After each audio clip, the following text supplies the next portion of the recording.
touch.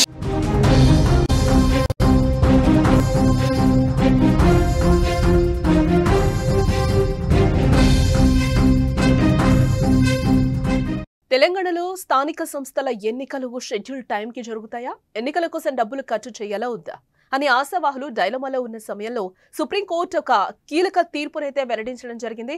రాష్ట్ర స్థానిక ఎన్నికల్లో బీసీలకు 42% రిజర్వేషన్ల పెంపును సవాల్ చేస్తూ వేసిన పిటిషన్ను దేశ అత్యున్నత న్యాయస్థానం డిస్మిస్ చేయడం జరిగింది.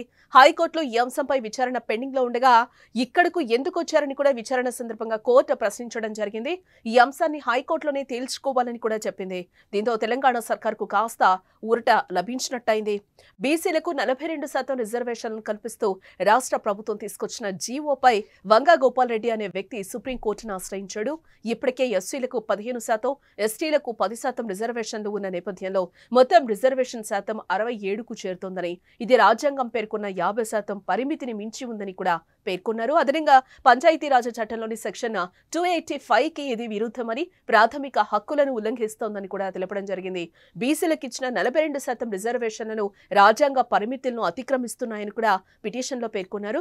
ఈ పిటిషన్పై జస్టిస్ విక్రమ్నాథ్, జస్టిస్ సందీప్ మెహతా ధర్మాసనం విచారణ జరిపింది.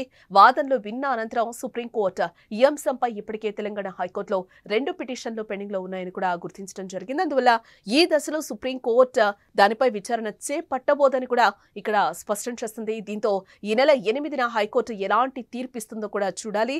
మరి షెడ్యూల్ ప్రకారం ఈ నెల 9 నుంచి నామినేషన్ల ప్రక్రియ ప్రారంభం కావాల్సింది.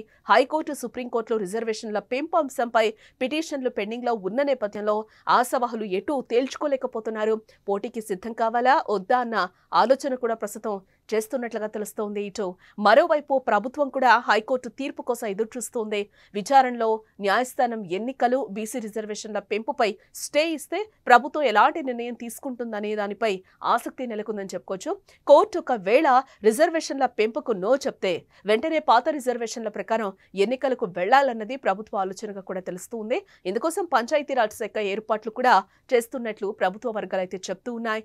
ఈ క్రమంలో హైకోర్టు నిర్ణయంపై తీవ్ర ఉత్కంఠ నెలకొంది.